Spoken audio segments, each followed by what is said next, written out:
அனைவருக்கும் வணக்கம்.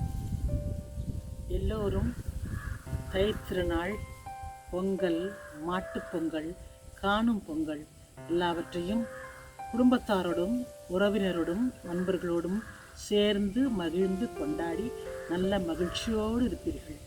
இந்த நேரத்தில் உங்களோடு சில நிமிடங்கள். நான் அழைத்தேன், அழைக்கப்பட்டேன் என்று சொன்னேன்.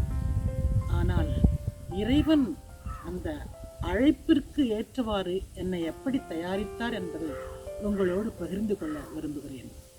எங்களுக்கு 3 ஆண்டுகள் பயிற்சி என்று சொன்னேன். நான் 8 பேரைச் சேர்ந்த குடும்பத்தில் பிறந்த எனக்கு 66 பேரோடு வாழும்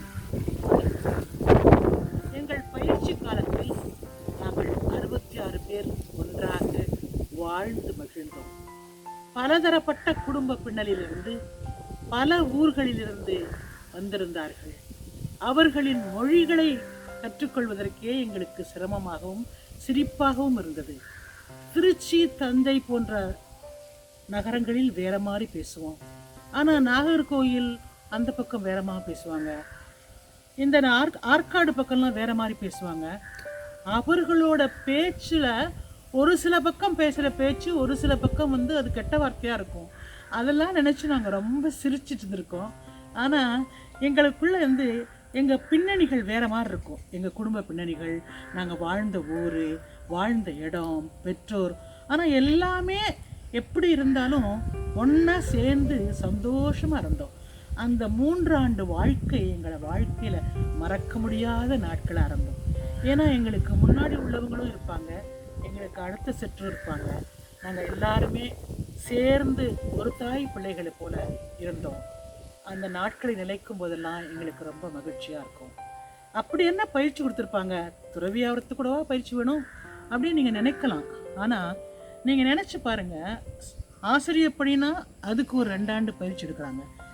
செவிலியர் பணினா அதுக்கு ஒரு 3 ஆண்டு பயிற்சி எடுக்கிறாங்க. எந்த பணினாலும் பயிற்சி வேணும். ஆனால் துறவு வாழ்வதற்கு பயிற்சி மற்றும் போதாது, ஜெபமும் தேவை. ஏன்னா ஆண்டவர் சொல்லியிருக்கிறாரு, நீங்கள் முதலாக கடவுளை முழு உள்ளத்தோடும் முழு மனதோடும் முழு ஆன்மாவோடும் அன்பு செய்யுங்கள். உங்களை நீங்கள் அன்பு செய்வதவர் போல அடுத்தவர் மீதும் அன்பு செய்யுங்கள் என்று அன்பு கட்டளையைத்தான் கொடுத்தார். எனவே நாங்கள் பலதரப்பட்ட பின்னணிகளில் வந்திருந்தாலும் ஒருவரை ஒருவர் அன்பு செய்து விட்டு கொடுத்து ஏற்றுக்கொண்டு வாழ்வதற்கு எங்களுக்கு பயிற்சி தேவைப்பட்டது. அதற்கேற்ப எங்களுக்கு விவிலியம், வழிபாடுகள் மற்றும் விவிலியத்தை வார்த்தையை வாழ்வாக்கி வாழ்வதற்கு தேவையான பயிற்சிகள் கொடுக்கப்பட்டது. அது மட்டுமல்லாமல் எல்லா பணிகளையும் நாம் வீட்டில் என்னென்ன வேலைகள் செய்வோமோ அதுபோல் இது எங்கள் வீடு என்ற உணர்வோடு எல்லா பணிகளையும் நாங்கள் இணைந்து விட்டு கொடுத்து நன்றாக மகிழ்ச்சியோடு செய்தோம். அப்படி நாங்கள் வாழும் பொழுது எங்களுக்கு நிறைய அனுபவங்கள் கிடைத்தது.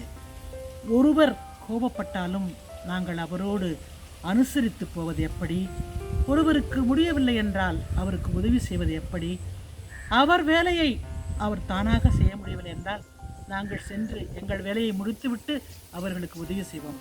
இப்படியெல்லாம் விட்டு கொடுத்து இணைந்து செய்யக்கூடிய கூட்டு முயற்சியெல்லாம் நாங்கள் அங்குதான் கற்றுக்கொண்டோம். இந்த 66 பேரோடு வாழ்வது எவ்வளவு இனிமையானது என்பதை நினைத்து பார்க்க கூட உங்களால் முடியாது. ஏனென்றால் வீட்டில் 2 அல்லது 3, 5, 6 பேர் தான் இருந்திருப்பாங்க. அதுவும் அப்பெல்லாம் 8 பேர் இருந்தோம். இப்பெல்லாம் ஒரு குடும்பத்தில் 1, 2 தான் இருக்காங்க. ஆனால் 66 பேரும் ஒன்றா சாப்பிட்டு, ஒன்றா தூங்கி, ஒன்றா பேசி, ஒன்றா விளையாடி, ஒன்றா வேலைகள் செய்கிறதெல்லாம் எவ்வளவு அபூர்வமாக இருந்திருக்கும், எவ்வளவு ஆனந்தமாக இருந்திருக்குன்றத நீங்கள் கற்பனையில் தான் பார்க்க முடியும். ஆனால் நாங்கள்லாம் அதை உணர்ந்து வாழ்ந்தோம். ஒவ்வொரு நாளுமே நாங்கள் எல்லாரும் சேர்ந்து கோயிலில் பாடும்போது வானதூதர்கள் கூட்டம் அப்படியே இணைந்து பாடியது போல் இருக்கும். ஆண்டவர் அந்த குரலை கேட்டு எங்களுக்கு ஆசீர்வாதங்களை பொழிந்ததை நாங்கள் நினைத்து இன்றும் மகிழ்ச்சி இருக்கிறோம். மேலும் எங்களை உருவாக்கியவர்களும் எங்களோடு இணைந்து பயணித்தார்கள். அதெல்லாம் நினைக்கும் பொழுது நாங்கள் மிகுந்த மகிழ்ச்சி அடைகிறோம்.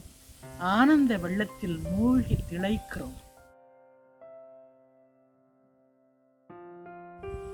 துறவு வாழ்வு எப்படி வாழ்வது, எம் சபையின் குறிக்கோளுக்கு ஏற்ப மக்களுக்கு எப்படி பணி செய்வது, இது போன்ற பல்வேறு பயிற்சிகள் நாங்கள் பெற்றோம். இந்த 3வது ஆண்டின் இறுதியில் வார்த்தைப்பாடுகள் மூலம் என்னையே நான் இறைவனுக்கு அர்ப்பணித்தேன். இந்த வார்த்தைப்பாடு கொடுத்த நாளிலிருந்து 45 ஆண்டுகளாக நான் இந்த சபையில் பணி செய்து கொண்டிருக்கிறேன். எனக்காக இன்னும் நன்றாக நீங்கள் ஜெபியுங்கள். உங்கள் அனைவருக்காகவும் நான் ஜெபிக்கிறேன். நன்றி.